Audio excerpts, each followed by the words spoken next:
Advice from one CEO to another, plus an update on the legality of the Corporate Transparency Act. Hey everyone, Adam Bergman here, tax attorney and founder of IRA Financial. And today's Adam Talks, some advice from one CEO to another.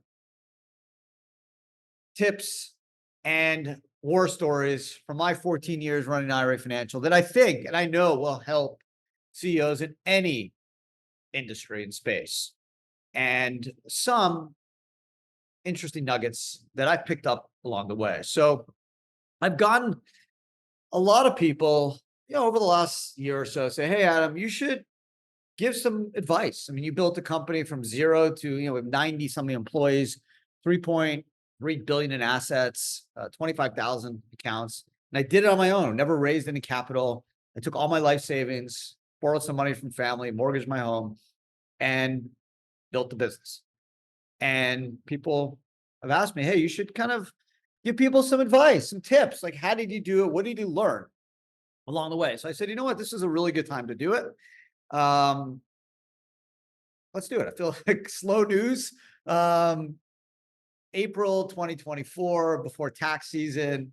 I say this is a perfect opportunity. So I jotted down 6 or 7 points that I think are super important, that I wish I can go back in time and kind of tell myself these 6 things or 7 things, and I probably would have been able to build a business, 5 times larger. So whether you're in software or hospitality or consulting, accounting, legal, any business, I think these 6 points will help you, especially if you are a CEO or operator or entrepreneur of a business. These are the items that I wish I knew when I started my business. So the first is surround yourself with smarter people than you. Okay, you may be the leader, the visionary of your business, but there's a lot that goes into running a business, whether it's digital marketing, accounting, finance, ops, sales, R&D, tech, logistics, lots of different things. You can't do it all yourself. And I'm not saying you need to go out and raise $1 million or $10 million to do it, but make sure the people you hire are smarter than you in those areas. Of course, as an entrepreneur or a leader of a business, I assume you have a specified and special skill, right? Maybe it's in sales or IT or software coding or cooking, whatever it is. There must be a skill that is important to you while you've started your business and built your vision, but make sure the people around you are smarter than you. Okay, and that brings me into point 2. Loyalty is overrated. I'm gonna say it again, loyalty is overrated. This is business. It's not family, it's not a daycare center, it's not charity. Hire the best people, and when they're not good enough, move on. Okay, that's something that I wish I did earlier. I had a lot of great people early on in the business and super smart, talented, and really helped the business grow. But once the business reaches a certain point, sometimes it just outpaces the skills of those folks. And I'm just a loyal person. My father once told me when I was younger, it's like, you only care about being liked and you're focused on your friends. They're going to get let down. You need to make decisions that are the best interest for you. And as a business leader, you need to make the best decisions, the best interest of your business, not your friendships. And unfortunately, I didn't learn my lesson. My dad taught me, and I kept people around that just tried their best, but just weren't good enough. And I knew it, but I didn't make the decision. Why? Because I was loyal. They're my friends. We talk about sports or politics or family. We go out socially. I like them. They like me. And it just became uncomfortable. And it cost me lots of money, growth, and even real dollars. Why? Because I was loyal and I knew those folks weren't good enough. I was scared to make the decision. Don't be scared. Okay. And that's the third thing. Don't be scared of change and don't be scared of the unknown, right? I had a situation where I needed to replace someone. I knew it for years. So if I replace that person, what's going to happen? They're embedded in the company. They are important to the business. They were here for a long period of time. They have a lot of institutional knowledge. Will people leave? What will happen if I, move on from this person? But I knew this person was stymieing the growth of the business. And I just kind of paused and didn't do anything and was kind of in neutral. And again, it ended up costing the business. You can't be scared of the unknown. You can't be scared.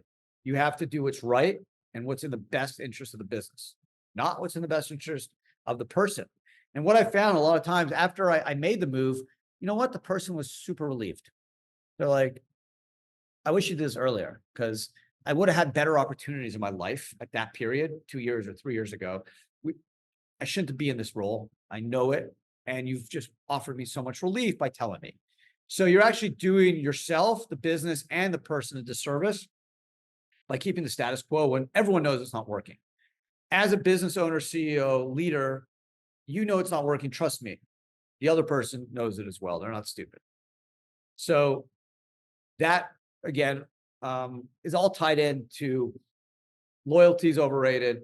Surround yourself with smarter people. And sometimes that determination, how smart someone is, changes. It changes whether your business does 500,000 revenue and then goes to 5 million and 20 million and 40 million in revenue. The level of wisdom and smarts changes, and it changes in direct correlation with how the business is growing. So someone could have been amazing and smart when you started, but 5 or 7 years later, it's just not the case anymore. And that's okay, right? Even sports, like nothing lasts forever. Bill Belichick, Tom Brady, all these great, great, great leaders, eventually they move on too. So it's normal growth of a business to move on and grow and bring in new leadership. And that's something that's very hard to do. And that's why you are a leader, because you have to make those decisions. Don't do what I did for a bunch of years and be stuck in a quagmire, in a neutral, like literally stuck in quicksand, scared to make a decision because I was scared of the unknown. Don't do it. Dive right in it. You know what's right. And the person that you're going to have to make that tough decision on also knows what's right. Listen to your team, right? And that's why it's important to have smart people around you, people that you can trust, people that are not just going to say yes to you, people are going to give you an honest opinion. I had those people. In some cases, I just didn't listen. I just wasn't willing to listen because of my personal relationships. My loyalty clouded the truth. So listen to your team and stay entrenched, right? Whether you work remotely or in the company, you need to be entrenched and you need to be with the business. I think remote working is super overrated. I don't think you can grow a business remote working. Can you stay home on Fridays? Sure. Can you do one day at home? Yeah. If you are a leader of a business and you have an office of 10 people, 50 people, 100 people, and you're not showing up to work and the leaders are not showing up to work and everyone's working from home, it is very, very hard to grow. And your competitors will beat you if they are collaborating and are connected in the office. It's just the truth. And I think people are starting to realize that, whether it's in New York, San Francisco, people are going to be pushed back to the office because it's hard to collaborate and be connected and grow and learn when everyone's, on their couch, watching Netflix and in the background. It's just super tough. So that's something that we had to do because of COVID. But in one of my offices, we kind of stayed remote. My other offices, they were going to the office every day. And I just think the collaboration and connectivity is so much more vibrant and important and directly correlates to the growth of that business because people are together. So that kind of are the things that I wish I knew. And it really is the three things. Loyalty is overrated. It just is. I'm sorry. We're not talking about a marriage. You should be loyal to your spouse and your family and your parents and your grandparents. This is business. This is not your personal life. Okay.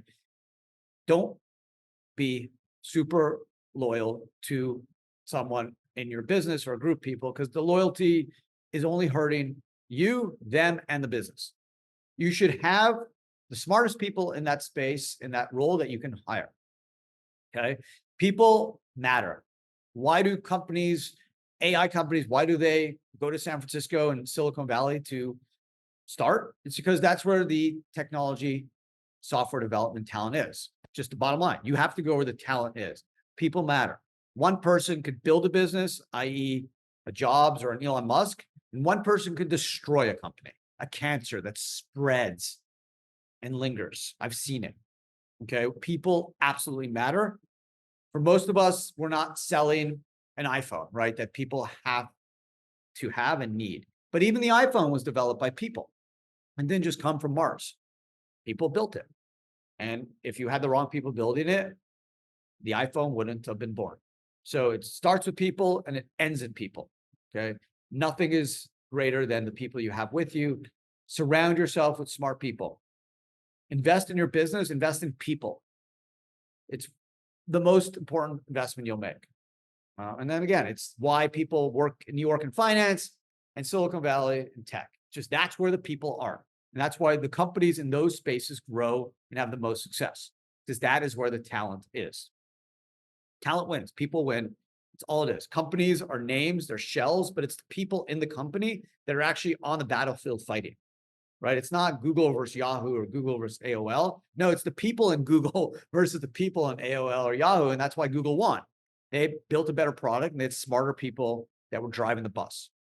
And that's what I realized. You can't just bring someone into your business because you like them and say, you know what? Yeah, I know you're not good enough now, but if I only train you and give you more time, you're going to be good enough. No.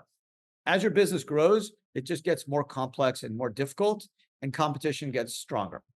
So when you know that person is over their skis, overwhelmed, and their skill set is not up to par, that's when you have to make the decision, right? It's like sports. You have a quarterback that's just losing it, getting older, can't make those throws downfield. You love them. They won you a Super Bowl, but you got to move on. If you don't, you're going to lose your team. You're going to lose the respect of your team, and you're going to lose. And your competition is going to beat you because they have a stronger quarterback and a stronger team, and you don't. So a lot equates to sports. Sometimes you got to move on from great coaches. Sometimes you're not successful, and staying with the same people just won't work. You got to make changes, and you can't be scared. And I was. So you need to learn from me. I've had some good fortune in my life in business. I've also had some pretty bad fortune. Thankfully, because I had the right people around me, a little bit of luck, God blessed me a little bit. I was able to overcome some of these obstacles and hurdles and grow the business. I think the greatest gift I have is I love what I do and I'm passionate. But my biggest fault is sometimes I'm loyal, too nice, and surround myself, with people I like and want to work with, even though they weren't the best at their jobs. And that is what hurt me. So going forward, that's just not a possibility. I've realized you have to separate friendship, business, loyalty, and business productivity. And if the person is your best friend, you love them, but they're not good at their job anymore, they're only hurting you, the business, and themselves because they need to be in a better role and a more suitable role, and it's not in your business.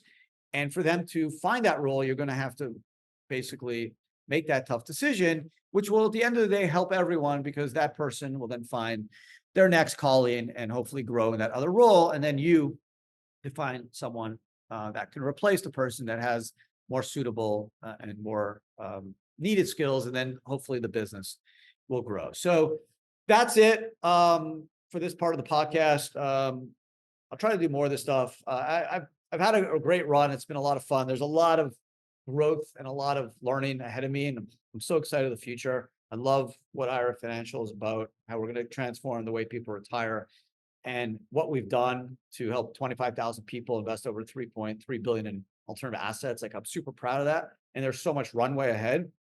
But man, if I just listened to this podcast 14 years ago, oh, wow. So hopefully, you guys can learn from this, learn from my mistakes, learn something from the good, the bad of what I encountered.